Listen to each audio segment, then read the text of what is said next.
So, guys, all right, I genuinely don't put tags on like the end of my videos, so you're getting this at the front of my video. But behind me is the wallpaper I've been using for She-Hulk. I love Jen sitting on the park bench. You see like posters like that for law firms and real estate agents on benches like that. So I love that conceptually for She-Hulk. But coming closer, so this image was hard to find, like a high-res large one, and then I found one. I was like, awesome, and we ran with it.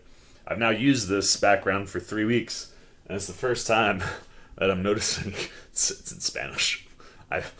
The only large image high-res picture of this is in Spanish, and I haven't seen it for 3 weeks. I just did, and I laughed out loud, and I thought you should know. There you go. That's all we got. It's Thursday morning, so time to throw it to the past C-Man who's talking non-spoilers with She-Hulk Attorney at Law. Take it away, Patsy Man! Hey, what's going on, everybody? My name is Corey, better known as the C-Man, and I want to welcome you to another edition of the C-Man's Cinema. Sit down. It is very bright, and actually it looks like a really clear blue sky kind of day this Thursday morning. And if it is Thursday morning in any capacity, it means we got some Marvel television to watch. And I don't have anything clean, or I guess just I wasn't wearing anything that was green. But purple does also play into this character, and I'm not gonna lie, this is what I was wearing last night. I fell asleep. It happens to be purple. It kind of syncs up with this character. We're gonna run with it. If you don't know what I'm talking about, why don't you pull up a chair, take a seat. We are getting ready to dive in, spoiler-free, into She-Hulk She-Hulk Attorney at Law, episode 3, The People versus Emil Blonsky. And I gotta say, of the first 3 episodes that we've gotten, I think this is my favorite. I think this episode really is this show firing on all cylinders. And if that is true, this, I think, could be the make or break point for people. And the only reason I say that is because people didn't seem to respond really, really well to a very, very jokey Thor movie. And maybe that's just because you're looking for more serious action stuff with Thor. I don't know, maybe just more balance. Whatever it is, just the fact that people were kind of thrown off with the amount of humor makes me think that this might be the episode that kind of makes it or breaks it for people. Because this episode, for me, was non-stop laugh out loud funny. Like, from the first minute all the way down to basically the last one. And everything that was going on was just working, man. I think the humor in this show is really clever.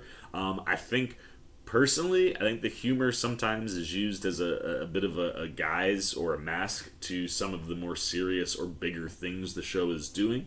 And being self-aware in nature, I think the show is very aware of the things that it is doing and how it's handling all these jokes. And I don't know, when I just step back, or even just inside of the episode and I look at it, I go, yeah, I see all these jokes. They're very funny in their moment. They make you laugh. But I think the show is doing way more clever things under the surface of all these jokes. And that's what's really hitting here for me in this one. Like, what's going on with Jen's character, what's going on with the Abomination story in general, and what that means, I think, to the greater MCU at large, as well as some of the other things that get dropped in on this episode. I really do think there's a lot more than what you're just getting on the surface. But what we're getting on the surface is absolutely brilliant stuff. I think this episode does a really good job of kind of diving more into what it's like for Jen Walters to have to live in this world that is 2 worlds now, right? Like, anything that she does, no matter how bad she wants to be Jen Walters, Attorney at Law, she has to be She-Hulk also. And seeing how she's navigating that and digesting the fact that she can't get away from the two, like, even it's not even just the She-Hulk element, right? Like, with the new job that she has, she knows that she has to be She-Hulk, but she just wants to be a lawyer. And I think seeing her kind of grapple with some of that, and the way it's presented inside the context of this episode, when you're looking at those things, I think what Maslany is doing, what the show is doing, is really, really solid. And where we're going with the She-Hulk character, like, I'm just continually interested. And like I said, Maslany is just phenomenal, man. I mean, she's laugh out loud funny.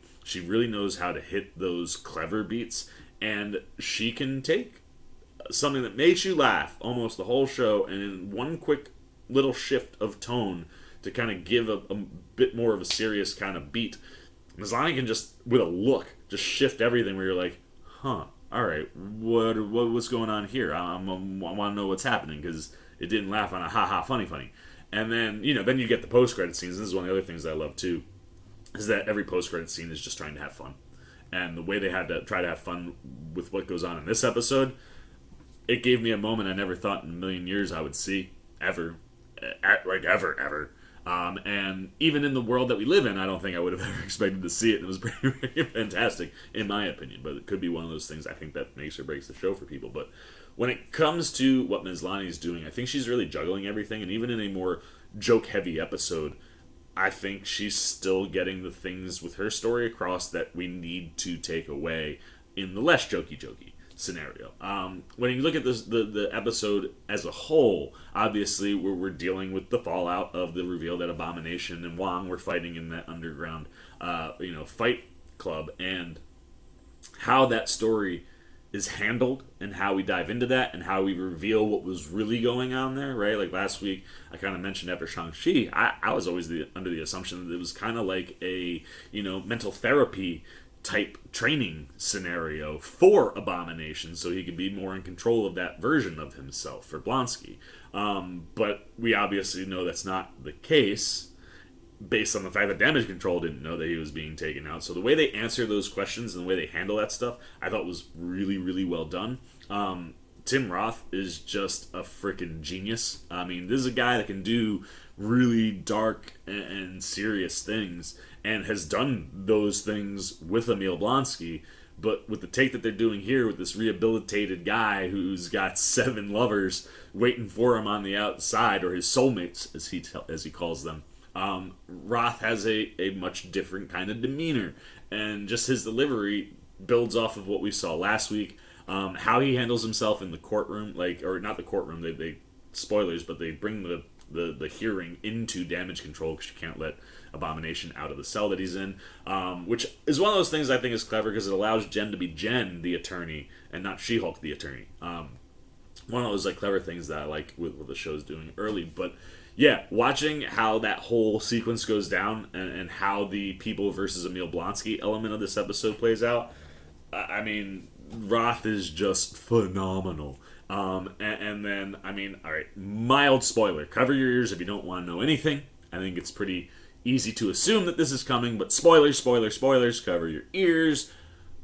Benedict Wong shows up as Wong in this episode. He's got things to answer for. We need to understand what's going on. The writing around what they have him doing and his delivery are just pitch perfect. I love Benedict Wong. I would love to see more of him in it. You earmuff people, you can come back. No more spoilers.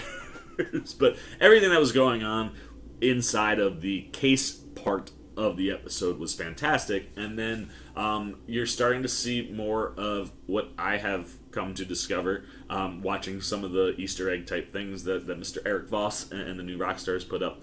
Ally McBeal is the sitcom lawyer show vibe that I think I've been searching for, but I really didn't watch much Ally McBeal as a kid. While I watched a lot of primetime television with my mom, probably sooner than I should have at times. Ally McBeal was one that didn't really cross my purview, but I understand elements of the show, and one of the big things is, well, I won't spoil it, but there's definitely an element in this episode connected to the B storyline that felt very Ally McBeal, and I think the way the show is playing with those things is great, and what was going on with the B storyline and her co-workers. This episode focuses more on Pug than Nikki.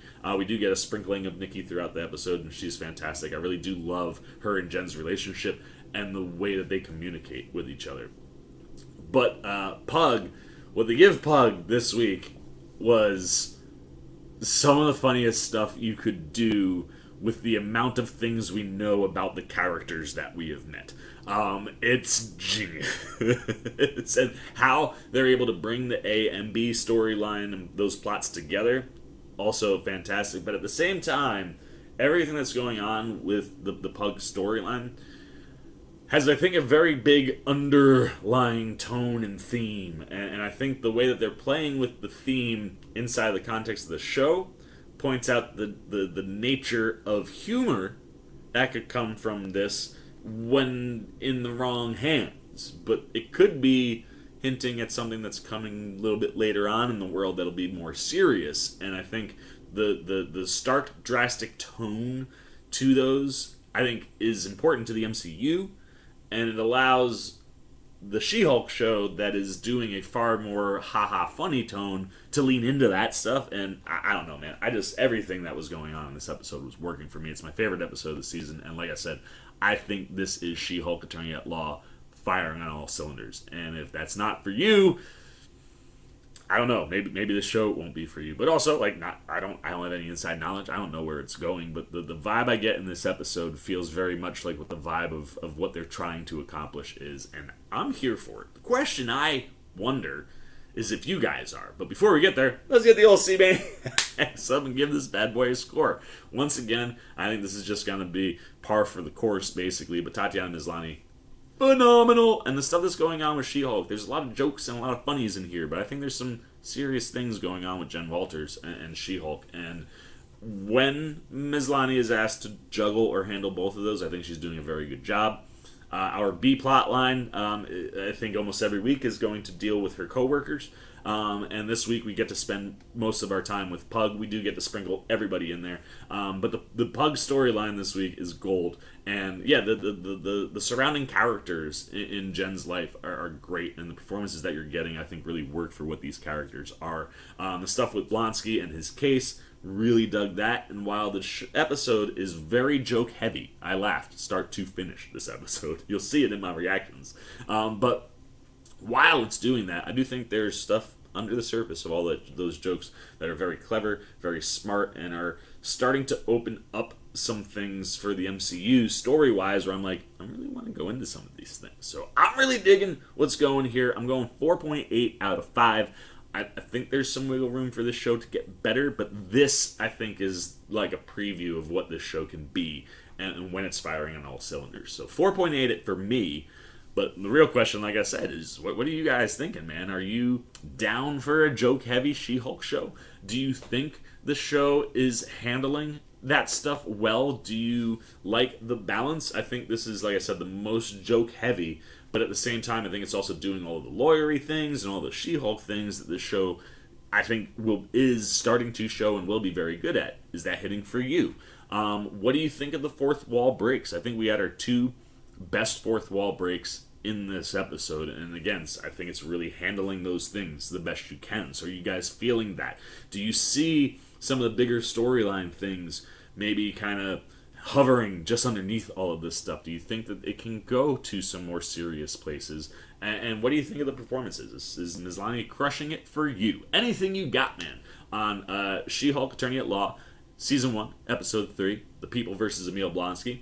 I want to know your thoughts. If you watched it, if you haven't watched it, have we gotten you psyched? Are you here for a funny show, or do you want something more serious? Anything you got, man. Good, bad, indifferent. On She-Hulk Attorney at Law, Season 1, Episode 3, The People versus Emil Blonsky. Put it down below in the comment section. Look forward to talking to you down there. As always, if you enjoyed this video, please give me a thumbs up. And if you're new, you want to hang out with the C-Man anytime we're talking movies, TV, trailer reactions, you want to be here weekly when we're covering She-Hulk, you want to see my reactions and spoiler thoughts to the episode, you want to be here, you know, we've got Sandman stuff is starting to come out on this channel finally. I'm loving that so much. You just want to be here anytime we're talking movies, TV, trailer reactions, you want to show a little love support. Hey, it's super easy. All you gotta do, jump over there, man. Hit that subscribe button. Hit that little bell if you want those alerts. And until next time, for the C-Man Cinema Sit Down, I've been the C-Man. I'm signing off.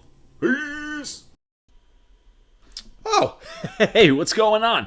You must be sticking around because you're looking for more content featuring this guy. Well, guess what? You're in the right place. You can check out more videos right here and right here. And if you have and you want to come join that C-Maniac Nation, you can hit that subscribe right over there.